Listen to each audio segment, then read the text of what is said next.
بسم اللہ الرحمن الرحیم۔ گرین ہارٹ کی طرف سے آپ سب کو السلام علیکم۔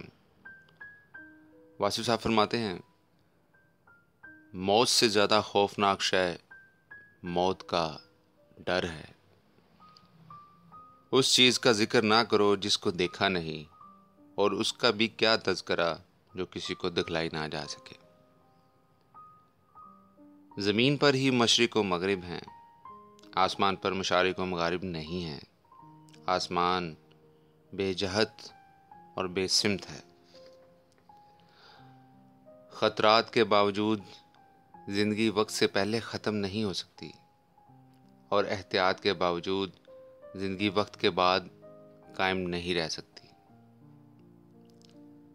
آنکھ نہ ہو تو نظارے کا کیا قصور، حضور قلب نہ ہو تو قرب حقیقت کا کیا مطلب، تمنا سفر نہ ہو تو جزائے سفر کیا، دل مومن نہ ہو تو زبان کا کلمہ کس کام۔ منزل کا فیض ہی امادہ سفر کرتا ہے۔ جس چیز کی آرزو ہے وہی چیز حاصل آرزو ہے، اور وہی خالق آرزو ہے، یعنی آرزو ہی حاصل آرزو ہے۔ حقیقت کے سفر میں ارادہ بھی حقیقت ہے اور سفر بھی حقیقت۔ آسمانوں پر نگاہ ضرور رکھو، لیکن یہ نہ بھولو کہ پاؤں زمین پر ہی رکھے جاتے ہیں۔ بے اعتدالی کی اس سے بڑی کیا سزا ہو سکتی ہے کہ انسان کو خوراک کی بجائے دعا کھانا پڑے۔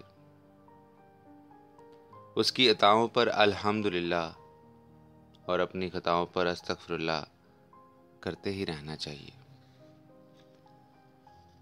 دو انسانوں کے مابین ایسے الفاظ جو سننے والا سمجھے کہ سچ ہے اور کہنے والا جانتا ہو کہ جھوٹ ہے، خوشامد کہلاتے ہیں۔ بے رنگ زمین میں بے رنگ بیج اور بے رنگ پانی سے رنگ کیسے پیدا ہو گئے۔ مسلمان کے لیے اہل قرآن ہونا ہی کافی نہیں، حامل قرآن مبین کے ساتھ نسبت کا مضبوط ہونا بہت ہی ضروری ہے۔